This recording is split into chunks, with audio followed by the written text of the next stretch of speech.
Catherine will speak on my behalf.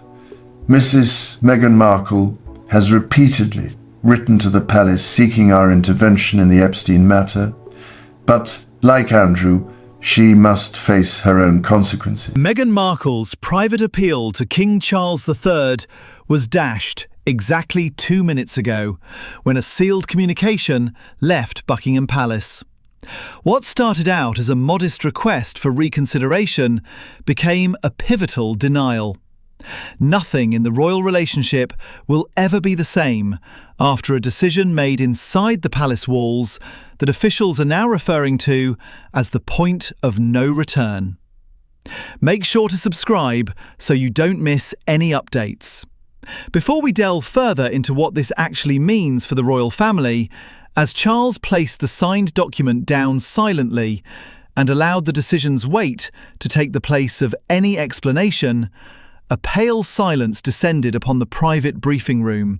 It carried Meghan Markle's last formal appeal, a structured request for the restoration of royal patronage, that is, official ceremonial association, security access, that is, protective state arrangements, and partial royal affiliation privileges, that is, limited participation in royal duties under revised conditions.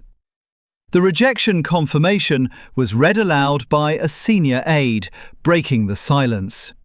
Even he seemed to sense the finality constricting the atmosphere in his thin but controlled voice. It was said in the room that Meghan Markle's appeal, which was made via official letter rather than face-to-face conversation, was her final organised attempt to re-establish contact under revised royal boundaries. Charles stood still in front of the tall palace window across the room, gazing out for a few moments before turning away and not turning back to the file. Internal palace systems registered the decision as final closure in a matter of minutes, preventing advisers from reopening any negotiation pathway due to procedural barriers. It was not referred to as punishment by anyone in the room. Rather, it was presented as controlled closure, a purposeful termination of any further institutional communication.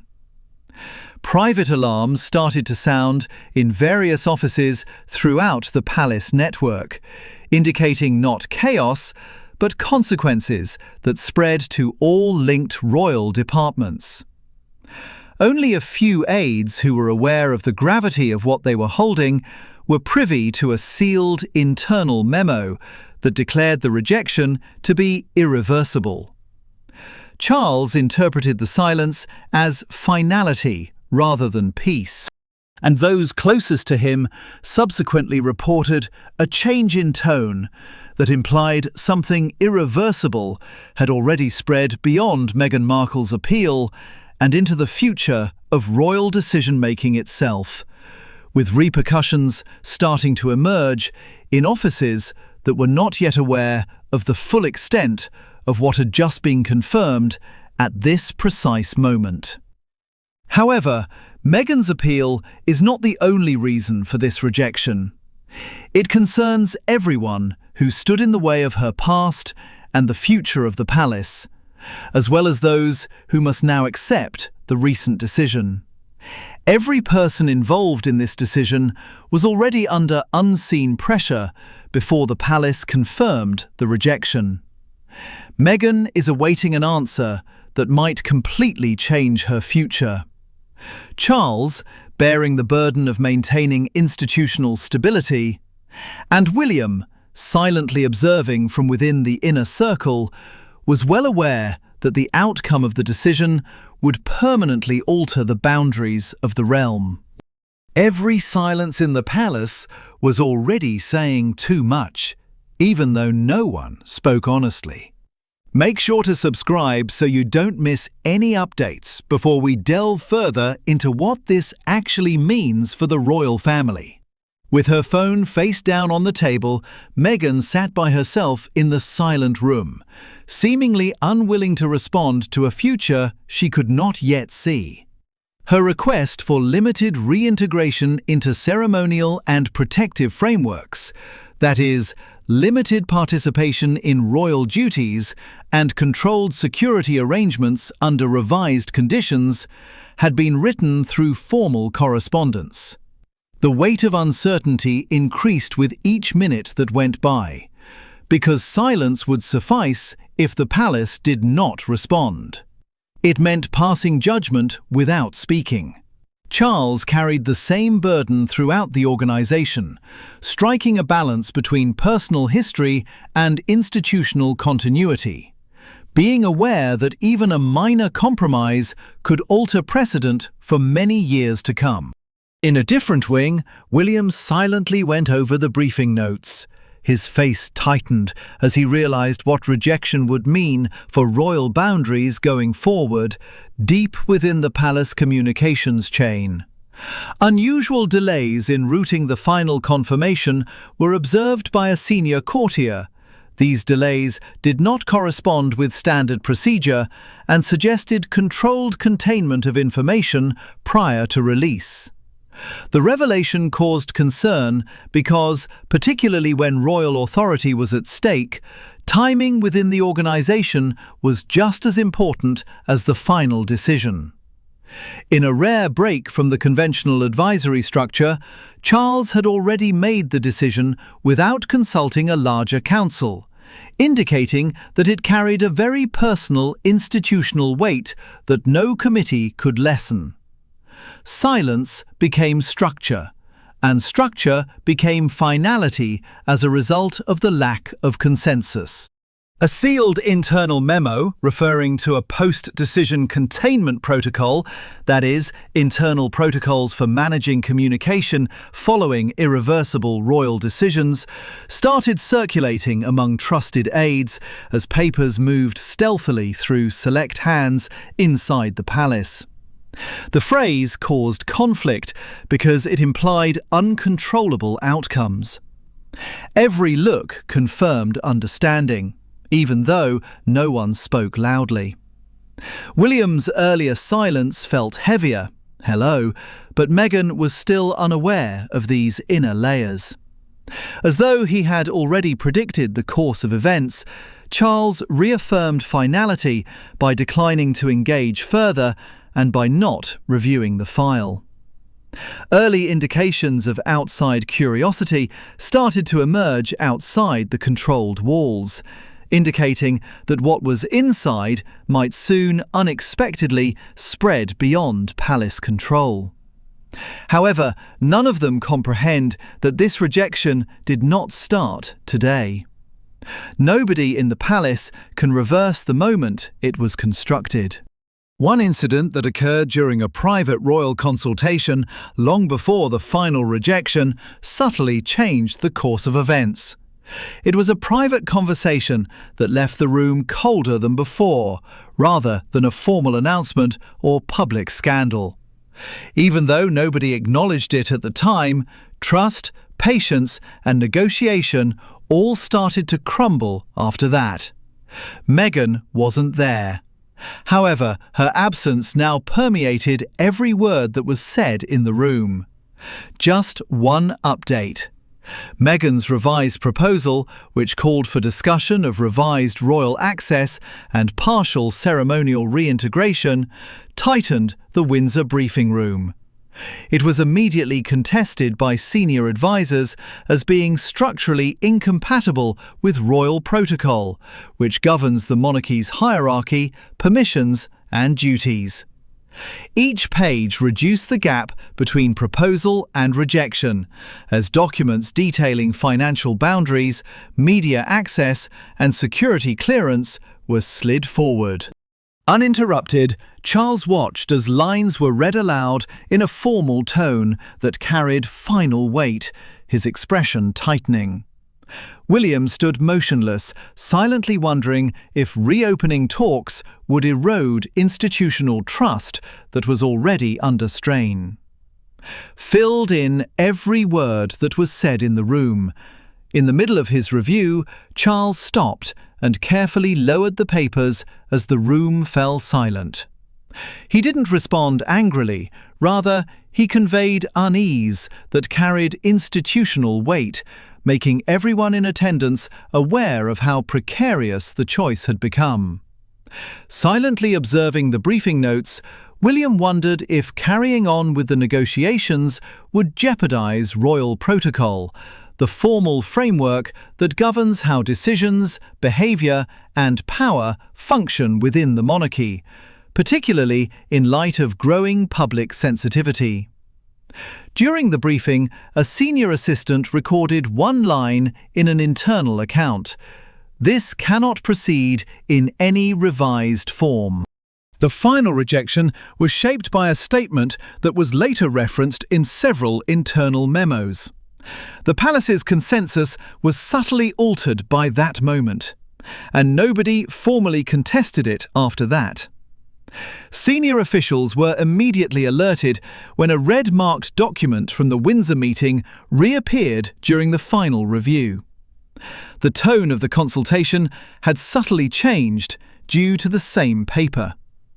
Bearing the burden of an unchangeable verdict now, even in the absence of a formal declaration, the meeting from which it originated became known internally as the point at which consensus developed against continuation. Every assistant knew the decision had already passed beyond discussion, even though there was no official announcement. There was no room for reversal or reinterpretation, as that understanding quietly permeated the palace corridors. And it was confirmed by the silence.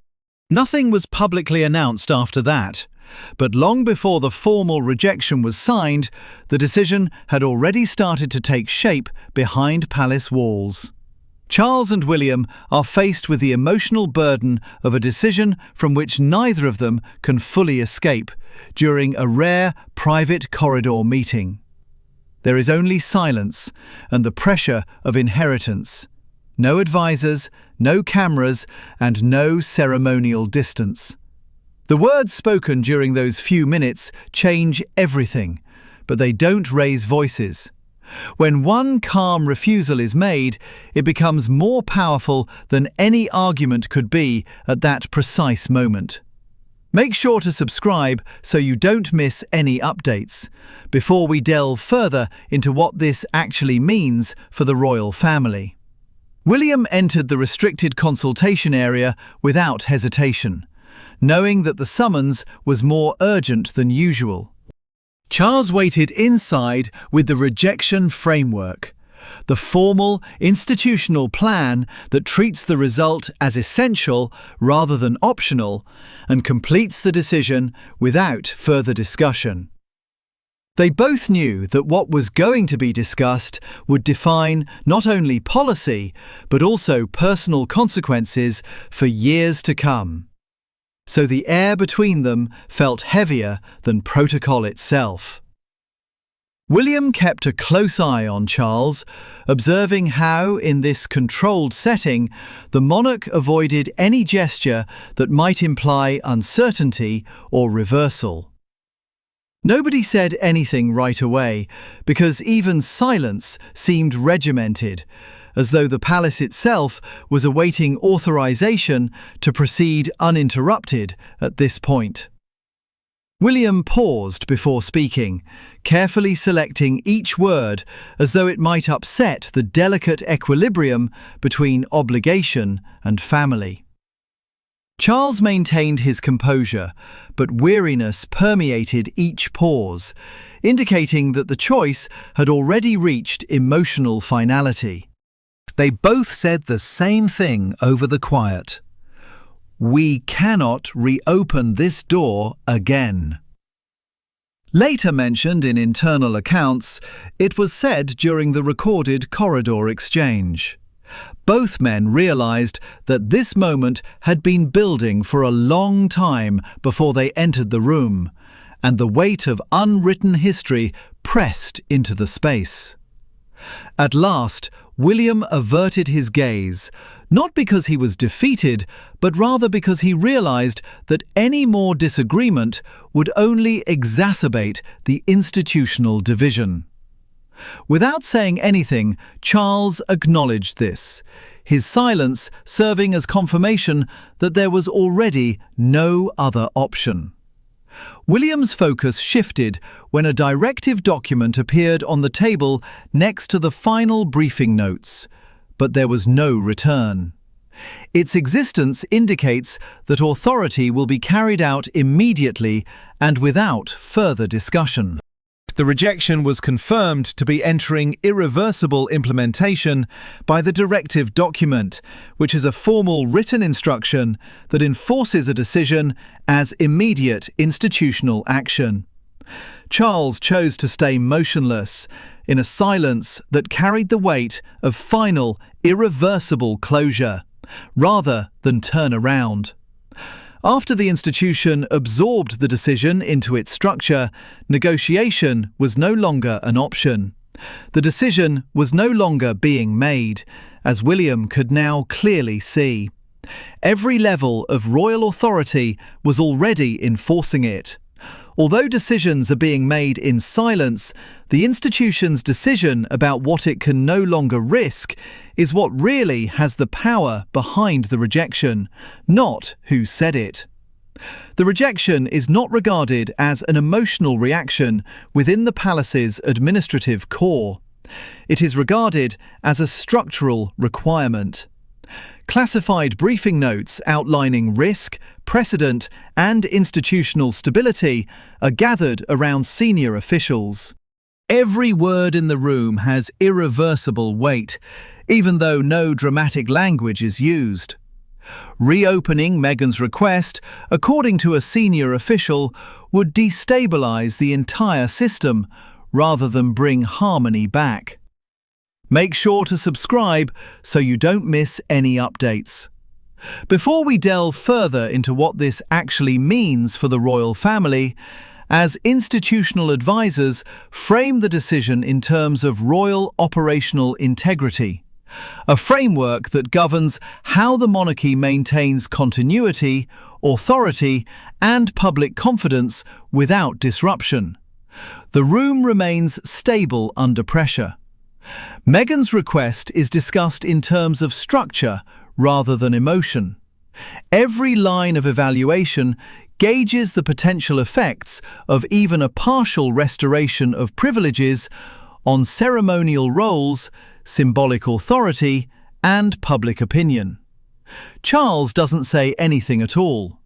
The conversation is anchored by his presence, and the implications become more significant with each sentence that goes by. And everyone in the room is aware that any potential for flexibility is being weighed against the institution's stability. While describing enforcement timelines, the official pauses in the middle of their sentence. His reluctance revealed the human cost hidden behind formal language. He is aware that every operational step, phrasing decision, and delay has repercussions that go beyond paperwork. And before he speaks again, that awareness causes his voice to tighten. Employees avoid making eye contact while discreetly acknowledging Charles's emotional burden. Charles maintains his composure and lets the system continue uninterrupted. His authority controls the room's flow, even when he is silent, and nobody questions the direction that is being taken. The decision cannot be appealed, changed, or reviewed under any internal procedure, according to the table with controlled precision, which is marked in stark terms as finalized with no review pathway permitted. Although the language is dry, it has an absolute effect, eliminating any illusion that human judgment can be transformed into an unchangeable administrative decision that cannot be reversed. Those around Charles realize that silence does not equate to distance, even though he does not respond. It is the acceptance of a structure that is already in motion. The final confirmation dispatch, a formal communication that will transmit the decision into royal record archives, permanent institutional documentation that cannot be changed once filed, is approached cautiously by an assistant. Everyone knows that this is the last formal step before closure becomes official history. So the room tightens as he gets everything ready. In that one act of preparation, the pressure builds as if the entire institution is holding its breath. But no one says anything. And after that dispatch exits the room, there is no more discussion, just the potential for fallout to start. When the rejection confirmation is finally sent, the mood in related royal offices abruptly shifts. The silence is broken by no announcement. Only the quiet arrival of finality, spreading through closed institutional channels, lessens the impact. Without any public framing, one assistant does not speak for a few seconds while watching the internal system alert flash once and then again. Meghan gets word through the palace network that her last appeal has been formally rejected, ending a path she had hoped might still be open. Make sure to subscribe so you don't miss any updates. Before we delve further into what this actually means for the royal family, the decision is recorded by the internal systems as a final closure event, a formal classification, which means that under the royal administrative structure, the issue is permanently resolved and cannot be reviewed or appealed. That label silently updates records that controlled institutional correspondence, communication, and security considerations by initiating automatic protocol notifications across specific departments.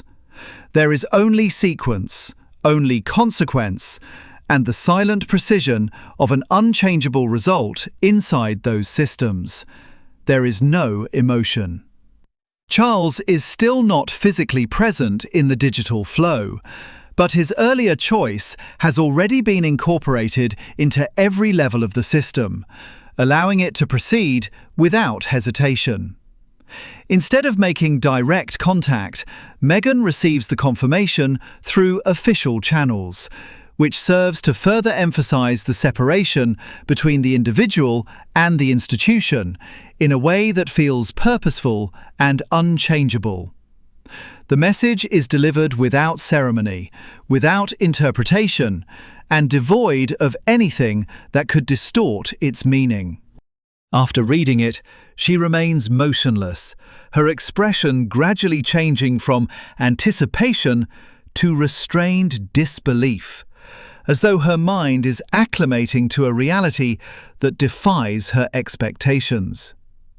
Because nothing remains in the message to be questioned, and nothing remains in the palace office's structure to be contested. The finality of the transmission he just processed clearly affects a senior aide who handles correspondence as he moves away from their desk. He doesn't say anything to anyone, but his silence conveys more information than any report could. Because he is aware that what has been verified marks the end of an operational chapter rather than merely a rejection. A few moments later, William silently reads a brief internal update. His face tightens as he decides not to answer right away. There is no confusion in that silence. It is an understanding that any response at this point would not alter anything that has already been set in motion. All ongoing conversations about reinstatement pathways were frozen, preventing any dialogue that had even a remote chance of coming back. Real-time updates to internal records close off channels that were previously open under conditional review. However, something starts to change outside the palace. Inconsistencies in communication timing are picked up by external media systems. These irregularities are subtle but consistent enough to imply that something important has just happened behind closed doors. Even before anyone inside recognizes they are visible at all, the first signs of exposure start to emerge. The outside world starts to realize that something irreversible has just happened, as quiet descends upon the palace. William and Charles reunite in a private, unguarded moment. This time, there is no institutional context and only personal ramifications. There are just two figures bearing the weight of the decisions that have already been made. There are no documents or aids on the table. Although the conversation is short, it has a huge impact. They exchange a single acknowledgement. Neither can change the fact that the relationship with Meghan is irreparably damaged. William walks in first, his face taut with self-control rather than defiance, already knowing that nothing he says will stop what has already begun. A few moments later, Charles follows more slowly and with a silence that seems heavier than authority itself. The rejection is no longer a decision being made. It is already history within the palace system, a verified result that is now documented in official royal archives, which are institutional records that are permanently stored and cannot be changed or removed. Both men are aware that the monarchy's machinery has already advanced beyond their discussion, imposing what they had previously discussed as a possibility, but now have to acknowledge as reality. At this point, even direct confrontation seems unnecessary, so William glances at him once before turning away. Charles is the first to speak, but his words are reflective rather than directive, as though he is acknowledging something that has already gotten out of control. His pauses between sentences, as if each word were more expensive than the last, reveal his weariness. William listens uninterrupted, and for the first time he doesn't argue, because, in a system that is already carrying out its own conclusion, resistance is pointless. Disagreement is not the emotional weight that separates them. The institutional structure has already assimilated this acceptance of finality. No public role can completely hide the moment of private emotional exhaustion that Charles displays when he momentarily lowers his gaze. At last, William reacts with measured resignation, acknowledging the outcome as an unchangeable fact rather than arguing against it. He admits that the decision is already being automatically enforced by institutional mechanisms, which means that internal systems are currently carrying out procedures without additional human input or reconsideration. The ensuing silence is not hollow. It is filled with the knowledge that nothing is still negotiable.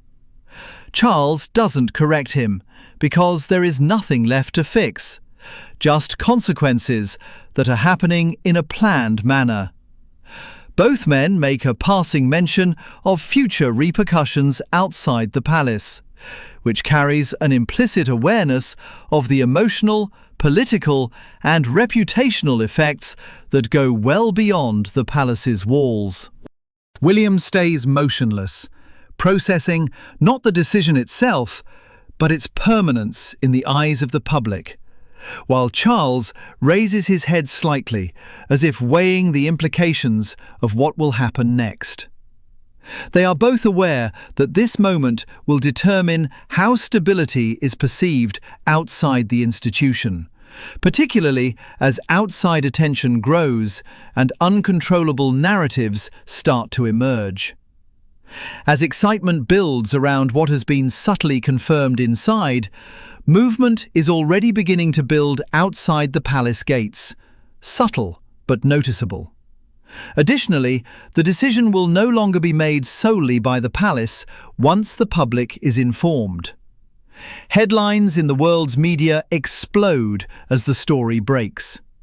The headline of a prominent British newspaper reads, "Final door closed at Palace." Crowds start to assemble outside the gates of Buckingham Palace as media portray the event as a momentous break in royal relations. A live TV host pauses in the middle of her report, clearly selecting her words carefully, and then declares it to be the most definitive royal rejection in recent memory. Furthermore, the story can no longer be retracted by anyone within the palace. Within minutes, newsrooms erupt as international media outlets seize the rejection, transforming a private royal decision into a public uproar. Every version of the banners that editors push across screens is sharper than the previous one, and every headline aims to convey something that transcends politics and protocol. The unavoidable focal point of attention is Buckingham Palace. Now, cameras, microphones, and anxious anticipation surround its gates. Once in charge of narrative timing, the organisation is now responding to it rather than influencing it. Furthermore, that change is already irreversible. Waves of people spontaneously assemble outside the gates, drawn by instinct rather than invitation, as though history itself has drawn them into place. Beneath the chilly London air, a fractured emotional landscape is created, as some stand in silence, others speak in disbelief, and still others firmly support institutional authority. As they reiterate the same facts in various tones, journalists struggle to remain impartial, their voices tightening as they attempt to keep announcement and emotion apart, but are unable to completely contain either. Although Charles doesn't personally witness any of it, internal briefing rooms are no longer able to control the weight of public interpretation. William also participates in the story that is being shaped in real time outside the institution itself, despite not being present at the gates. Subtle but discernible changes in the security presence surrounding palace entrances are captured in live broadcast footage. In reaction to increasing crowd density and media attention, guards are repositioning. Operational adjustments become symbols of tension when cameras focus on movement that would otherwise go unnoticed. Since the rejection is no longer merely a confirmed decision, but rather a developing public event with ongoing consequences, broadcasters start speculating, first cautiously and then more publicly. Aides in the institution watch these feeds silently, knowing that they are no longer in control. Meghan's name appears on commentary panels, but it is now completely absorbed into public interpretation and disconnected from private correspondence. As commentary, analysis and reaction are layered over the same central event by global networks, the narrative becomes unmanageable. Every interpretation deviates more from the initial choice. What started out as a closed-off internal confirmation has evolved into a global hub shaped by perception, emotion, and conjecture. Meghan is mentioned in stories of finality and separation, William in analysis segments, and Charles in talks about institutional breakdown, all without being directly involved in the current media chaos. The palace is no longer the first to speak, it is discussed. And in doing so, the entire structure of royal communication moves into uncharted territory. But the most crucial question is still unanswered, despite all the commotion. What is permanently altered by this moment? Like something heavier than sound, silence descends upon the palace. There is no further statement, no corrections. The blow was not softened. With the weight of everything that preceded it, the rejection now stands alone, unaltered and final. Years of tension collapse into a single, unchangeable moment in that stillness. William is watching the building lock itself shut from within. Charles is standing at its centre in spirit, and Meghan is at its periphery. Since everything has already been decided, nothing proceeds. The rejection is now officially incorporated into the royal administrative record as irreversible, which means it will always be kept in official institutional archives and cannot be changed, edited or reviewed in accordance with internal protocol.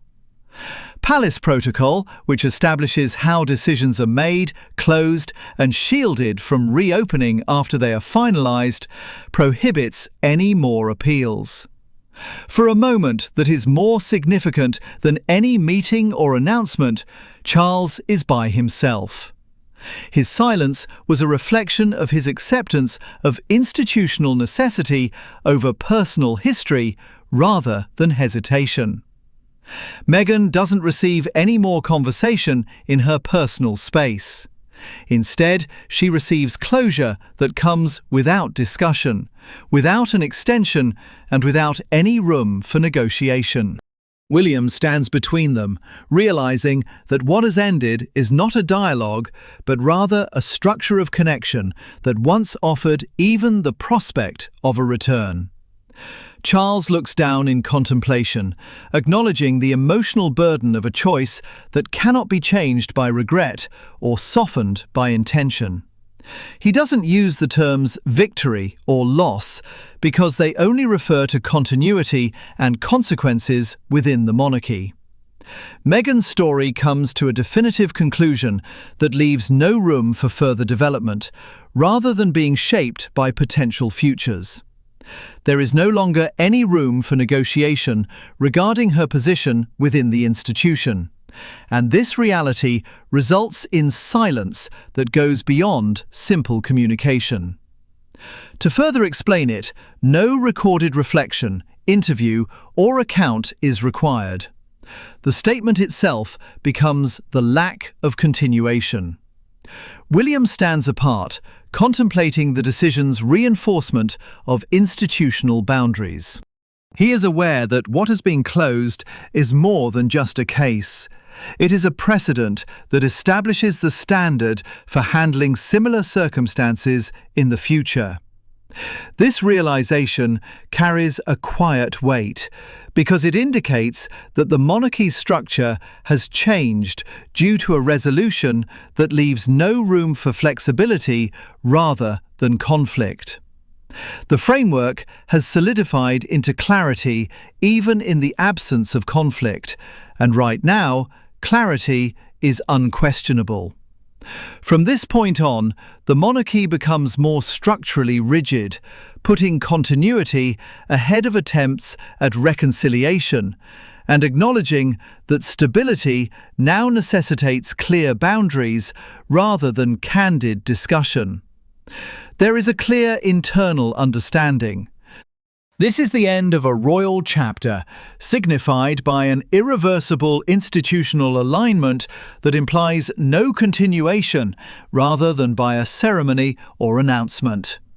What's left is structure, unwavering, intentional, acquired and final, rather than uncertainty. In doing so, the monarchy establishes not only what it defends, but also what it is unwilling to reopen. I appreciate you watching. Remember to like and subscribe, and we'll see you in the next one.